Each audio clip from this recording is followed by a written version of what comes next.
Hello friends, एनक्लेक सोंडर्स अपनी theory classes चल रही थी जिसके अंदर अपना चैप्टर नंबर 16 है जिसका नाम था hygiene, mobility and skin integrity. ये अपना चैप्टर का नाम था। पार्ट 2 अपन डिस्कस कर लिए इसके, part first and part second. Part second तक अपन ने हाइजीन एंड मोबिलिटी डिस्कस कर लिया। आज अपन डिस्कस करेंगे पार्ट थर्ड जो कि लास्ट पार्ट है इस टॉपिक का, ठीक है, जिसका नाम है स्किन इंटीग्रिटी। स्किन इंटीग्रिटी में देखिए 5 पॉइंट अपन डिस्कस करेंगे। फर्स्ट वन अपन डिस्कस करेंगे स्किन के बारे में। सेकंड पॉइंट अपन डिस्कस करेंगे असेसमेंट ऑफ स्किन, के स्किन को जो है वो एज ए नर्सिंग ऑफिसर अपने को क्या क्या असेस करना होता है। थर्ड पॉइंट अपन डिस्कस करेंगे factor affecting skin. Fourth point अपन डिस्कस करेंगे वुंड क्लासिफिकेशन, वुंड जो है उसके कितने टाइप्स होते हैं। और फिफ्थ वन अपन डिस्कस करेंगे वुंड हीलिंग। ये 5 पॉइंट जो है वो इस कंप्लीट चैप्टर में डिस्कस करेंगे। तो देखिए सबसे पहले अपन बात करते हैं स्किन के बारे में। फर्स्ट पॉइंट है skin is largest organ. Body का सबसे बड़ा ऑर्गन क्या है? स्किन है, ठीक है। और क्या करता है? फर्स्ट लाइन डिफेंस भी प्रोवाइड करवाता है स्किन ही। अब देखिए, and skin provide protection against disease, disease के खिलाफ अपने को प्रोटेक्शन प्रोवाइड करवाता है। Synthesis vitamin D, vitamin D का सिंथेसिस करता है, ठीक है, सनलाइट के द्वारा। और क्या करता है skin? Skin perceive pain, temperature and touch, ठीक है, इन सब चीज़ों को ये परसीव कर, सेंसेशन को परसीव करने का भी काम कौन करता है? स्किन करती है, ठीक है। चलिए सेकंड पॉइंट अपन डिस्कस करते हैं असेसमेंट। तो देखिए स्किन का असेसमेंट जो है, assessing the skin integrity and any problem is important nursing role.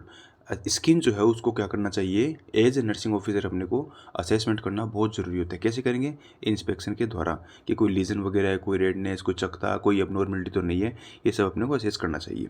Next third point is factor affecting skin integrity. तो कौन कौन से फैक्टर हैं जो कि स्किन को अफेक्ट करते हैं? First one nutrition. तो देखिए कार्बोहाइड्रेट, सॉरी प्रोटीन जो है CHON, इसका मतलब होता है प्रोटीन, CHON लिख लेना बराबर प्रोटीन, प्रोटीन, ठीक है। तो डाइट में यदि अपन प्रोटीन नहीं ले रहे हैं या फिर विटामिन या मिनरल्स की यदि डाइट में कमी है तो उस कंडीशन में क्या होगा? स्किन की जो इंटीग्रिटी है वो प्रॉपर मेंटेन नहीं रहेगी, ठीक है, इलास्टिसिटी नहीं रहेगी। नेक्स्ट, और कौन सा फैक्टर अफेक्ट करता है स्किन को?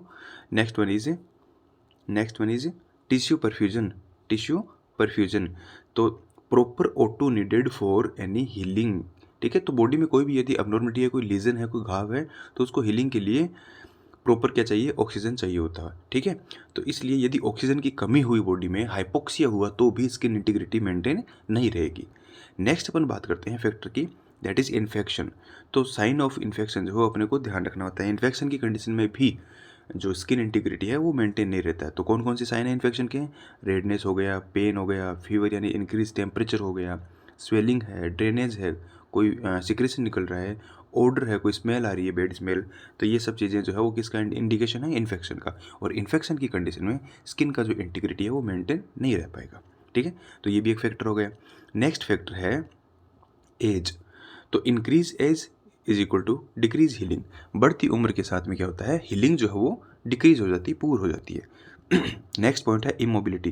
तो यदि पेशेंट जो है वो इमोबाइल रहेगा, मूवमेंट नहीं करेगा, तो पुअर इंटीग्रिटी रहेगी, पुअर हीलिंग रहेगी, ठीक है। ये अपने को ध्यान रखना है। चलिए नेक्स्ट पॉइंट है वुंड क्लासिफिकेशन। चौथा पॉइंट है वुंड क्लासिफिकेशन। अपन स्किन इंटीग्रिटी पढ़ रहे हैं। वुंड क्लासिफिकेशन जो है, 2 प्रकार की वुंड होते हैं, एक एक्यूट वुंड और दूसरा क्रोनिक वुंड, ठीक है। एक्यूट जो है वो क्या होता है? सुपरफिशियल होता है, जबकि क्रोनिक क्या होता है? डीप होता है। चलिए नेक्स्ट अपन बात करते हैं वुंड हीलिंग। एक नया टॉपिक है इसके अंदर ही। तो देखिए, तो वुंड हीलिंग जो है ये 2 प्रकार से होता है। एक तो हीलिंग बाय फेजेस और दूसरा हीलिंग बाय इंटेंशन। तो अपन दोनों ही डिस्कस करेंगे। सबसे पहले अपन डिस्कस करेंगे हीलिंग बाय फेजेस, ठीक है, ये अपन डिस्कस करेंगे। तो देखिए वुंड हीलिंग में हीलिंग बाय फेजेस जो है, तो इन्फ्लामेटरी फेज, सबसे पहली फेज कौन सी है? 3 फेज है इसके अंदर। एक है इन्फ्लामेटरी, ठीक है, दिखा देता हूँ मैं आपको। दूसरी है फाइब्रोब्लास्टिक और तीसरी है मैच्योरेशन फेज। हीलिंग बाई जब बात आए healing by phases, healing by phases, तो अपने को ये तीनों ध्यान में रखनी है, ठीक है। ये एक first number, second number, third number, ठीक है, ये देख लीजिए फेजेस के द्वारा कैसे हील होता है। तो इन्फ्लामेटरी फेज में क्या होगा? सबसे पहले अपन देख लेते हैं इन्फ्लामेटरी फेज।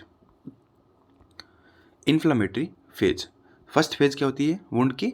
Inflammatory phase. यानी वुंड हो गया उसके बाद में हीलिंग हो रही है, तो हीलिंग की फर्स्ट फेज है इन्फ्लेमेटरी फेज, जिसमें क्या होगा, इंजरी से लेकर के ये फेज 5 दिन तक रहती है, start from injury to 5 day. और क्या होता है इसमें, लोकल एडिमा होता है, पेन होता है, रेडनेस होता है, वार्मथ होता है, इन्फ्लेमेशन के साइन सिम्टम होते हैं। चलिए next, fibroblastic phase. Fibroblastic phase second phase है, जो कि 5वें दिन से लेकर के चौथे वीक तक, ठीक है, 5 डे टू 2 to 4 वीक, ठीक है, ये फेज चलती है। इसके अंदर स्कार टिश्यू फॉर्मेशन होता है, ग्रेनुलेशन टिश्यू भी इसमें फॉर्मेशन होता है। चलिए थर्ड स्टेज है मेचुरेशन स्टेज, जो कि 4th वीक टू 1 ईयर तक रहती है, ठीक है, जिसके अंदर वुंड जो है ये फर्म इनइलास्टिक ऑन पाल्पेशन, यानी कि अपन जब पाल्पेट करके देखेंगे तो ये हार्ड रहेगा। तो ये इसके अंदर मेचुरेशन फेज में इस प्रकार से हीलिंग होती है, ठीक है। तो ये तो हो गया अपना फेजेस ऑफ हीलिंग, फेज के अकॉर्डिंग हीलिंग होना, ठीक है। अब अपन बात करेंगे हीलिंग बाई इंटेंशन। तो ये भी, इसके भी 3 टाइप्स है, ये देख लीजिए आप, इसके भी 3 टाइप्स है। प्राइमरी इंटेंशन के द्वारा हीलिंग, सेकेंडरी इंटेंशन के द्वारा हीलिंग और टर्सरी इंटेंशन के द्वारा हीलिंग, ठीक है। तीनों इजी है, आराम से देखते हैं अपन। तो देखिए first one is primary intention, जो है प्राइमरी इंटेंशन या जिसको अपन बोलते हैं फर्स्ट इंटेंशन के द्वारा healing. In this type of healing wound edges are approximated with suture, यानी इस हीलिंग में क्या किया जाता है, जो सर्जिकल जो वुंड है जिनको कट लगाया गया है उनको क्या किया जाता है, सूचरिंग के द्वारा उनको अप्रोक्सीमेटेड कर दिया जाता है। अप्रोक्सीमेटेड का मतलब साथ ला करके एक तरह से चिपकाना उनको, ठीक है। डेड स्पेस एलिमिनेटेड, यानी कि दो, ये मान लीजिए कोई वुंड है, ठीक है, इस वुंड को अपन क्या किया, पास ये दोनों जो एज है, मार्जिन है, उनको पास ला करके सूचरिंग कर दिया, तो यहाँ के बीच का जो स्पेस है वो डेड स्पेस हट गया, ठीक है। उसको अपन ने क्या बोल दिया, प्राइमरी इंटेंशन के द्वारा हीलिंग। ये हो गया प्राइमरी फर्स्ट इंटेंशन के द्वारा। नेक्स्ट अपन बात करते हैं सेकंड इंटेंशन हीलिंग, ठीक है। इसमें क्या होता है, देखिए ध्यान में क्या रखना है अपने को, in this type of healing wound are involve those lost some tissues, ऐसे वुंड इसमें इन्वॉल्व किए जाते हैं सेकेंडरी इंटेंशन में। ऐसे वुंड जो है वो आते हैं जहाँ पे कुछ टिश्यूज लॉस हुए हैं, ये सर्जिकल कट लगाया हुआ नहीं है, ठीक है, प्लेन कट नहीं है यहाँ पे कोई एक्सीडेंटल की वजह से, कोई एक्सीडेंटल इंजरी की वजह से कोई टिश्यूज लॉस हुए हैं, तो वो अपन वुंड क्या करेंगे, इसमें हील होते हैं। And needs to filling of dead spaces with connective tissue, जहाँ पे क्या होगा, कनेक्टिव टिश्यू आकर के ही वो जो डेड स्पेस है, जो टिश्यू लॉस हुआ जो एरिया है, उसको क्या करेंगे, फुलफिल करेंगे, ठीक है। कौन से टिश्यू, कनेक्टिव टिश्यू, ठीक है। तो उस टाइप की फेज को अपन, उस टाइप के इंटेंशन को, हीलिंग को अपन क्या बोलेंगे, सेकेंडरी इंटेंशन या सेकेंड इंटेंशन हीलिंग, ठीक है। नेक्स्ट अपन बात करते हैं टर्सरी इंटेंशन के द्वारा हीलिंग।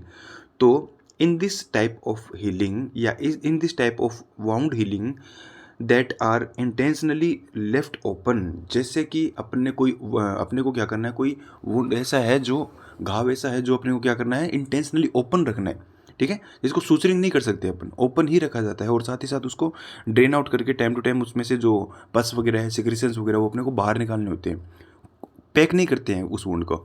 तो उसको अपन क्या करेंगे, उसका जो हीलिंग है वो टर्सरी हीलिंग के द्वारा या टर्सरी इंटेंशन के द्वारा उसका हीलिंग होता है।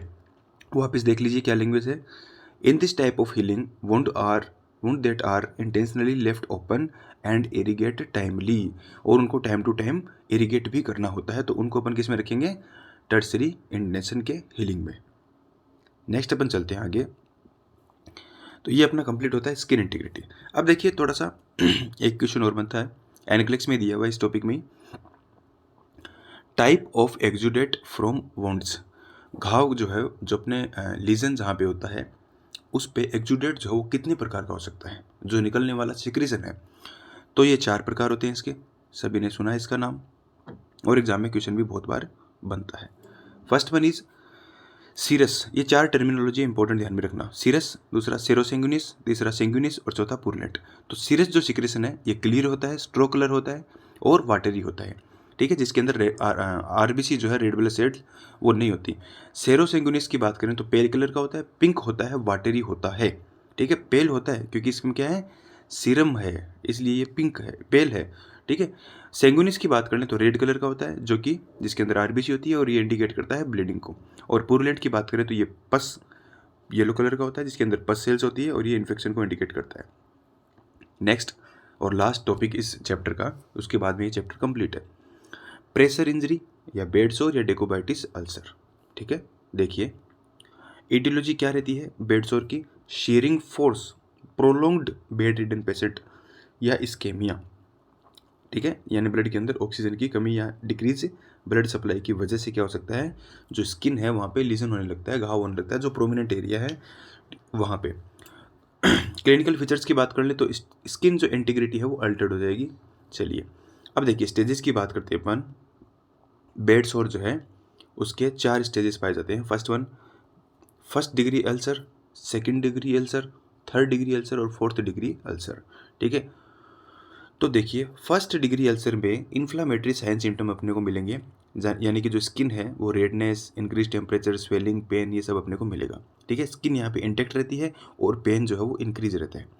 जबकि सेकेंड डिग्री जो अपना जो बेड सोर है उसके अंदर स्किन ब्रेकडाउन होगा और क्या क्या डैमेज होगा, एपिडर्मिस डर्मिस डैमेज होगी, सबकुटेनियस टिश्यू नॉट विजिबल रहेंगे। ठीक है, जबकि थर्ड डिग्री जो अच्छा पेन जो है वो सेकेंड डिग्री में भी रहेगा, ध्यान में रखना। पेन फर्स्ट और सेकंड में रहेगा, थर्ड में और फोर्थ में नहीं रहेगा। ठीक है, बात करते हैं अपन थर्ड डिग्री बेड सोर की, तो एपिडर्मिस और डर्मिस तो इन्वॉल्व रहेगा ही रहेगा। अब देखिए फ़र्क क्या है, सेकंड डिग्री में सबकुटेनियस टिश्यू नॉट विजिबल थे, जबकि थर्ड डिग्री में सबकुटेनियस टिश्यू विजिबल रहेंगे। ये दोनों में फ़र्क है बस। फोर्थ डिग्री बेड सोर की बात कर लेते हैं, तो एपिडर्मिस डर्मिस इन्वॉल्व रहेगा, सबकुटेनियस टिश्यू, बोन और उसके साथ में मसल्स, आप देख सकते हो टेंडन, सब कुछ इन्वॉल्व हो जाएगा, ऑल इन्वॉल्वमेंट। ठीक है, अब बात करते हैं एक इम्पॉर्टेंट बात कि जो बेड सोर का असेसमेंट है वो एक स्केल के द्वारा किया जाता है जिसका नाम है बेड सोर ब्रेडन स्केल। ठीक है, जिसके अंदर मार्किंग कितनी होती है, 6 से 23 होती है, ये ध्यान में रखना है। मैनेजमेंट की बात कर लें, एनक्लेक्स में थोड़ा सा बड़ा था, मैंने अपने हिसाब से थोड़ा कंसाइज किया इसको, इस टॉपिक को जितना एग्जाम में पूछा जाता है उस हिसाब से।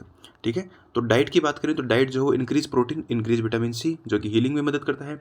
इस पेशेंट को इंसुलिन टॉपिकल दिया जाता है क्योंकि इंसुलिन क्या करता है, एक्सेसिव ग्लूकोज जो है उसको क्या करता है, सेल के अंदर शिफ्ट करने का काम करता है। ठीक है, और सेल के बाहर यदि ग्लूकोज रहेगा तो इन्फेक्शन का रिस्क बढ़ जाएगा। और क्या करेंगे, हीट करेंगे। कैसे करेंगे हीट, कि एक 100 वाट का जो बल्ब है उसको पेशेंट का जो वुंड है, जो बेड सोर का वुंड है उसके पास में उसको क्या करेंगे 45 मिनट तक उसको रखेंगे दिन में, ताकि वो टेम्परेचर को बढ़ाए। टेम्परेचर बढ़ेगा तो वहाँ पे क्या होगी, वहाँ पे ब्लड सप्लाई बढ़ जाएगी और इस वजह से जो हीलिंग है उसमें मदद मिलेगी। तो ये हीटिंग जो है वो अपन अप्लाई करेंगे। क्लियर करेंगे वाउंड को, कैसे करेंगे, वाउंड इरिगेशन कैसे करेंगे, बेटाडीन कॉन्ट्राइंडिकेटेड रहता है। ठीक है, इसलिए अपन क्या करेंगे, बेटाडीन का यूज़ नहीं करेंगे, ध्यान में रखना अपने को। क्यों बेटाडीन कॉन्ट्राइंडिकेटेड रहता है, क्योंकि ये जो ग्रेनुलेशन टिश्यू है जो हीलिंग में मदद करते हैं उन टिश्यूज़ को डेवलप नहीं होने देता बेटाडीन। ठीक है, और वहाँ पे इन्फेक्शन का रिस्क और बढ़ जाएगा फिर। ठीक है, जनरली बेटाडीन क्या है, एंटी इन्फेक्टिव है, एंटीसेप्टिक है। ठीक है, लेकिन अपने को इस इन्फेक्शन में अपने को क्या नहीं करना है, अपने को बेटाडीन जो है वो नहीं यूज़ करना है। नेक्स्ट अपन बात करते हैं कि किस प्रकार से क्लीन किया जाता है। तो बेड सोर के वुंड को आउटर टू इनर मोशन, ठीक है, ऐसे सर्कुलर मोशन में किया जाता है, ऐसे बाहर से अंदर की तरफ। ठीक है, और ध्यान में रख लीजिए न्यूमेटिक बेड जो है वो पेशेंट को दिया जाता है और साथ ही साथ जो है पेशेंट का पूरा इनटेक आउटपुट भी मॉनिटर किया जाता है कि प्रॉपर तरीके से वो डाइट ले रहा है और बाहर एक्सक्रीट कर रहा है, वो सब अपने को आइडेंटिफाई करने होते हैं। तो इसी के साथ ये चैप्टर कंप्लीट होता है अपना। धन्यवाद।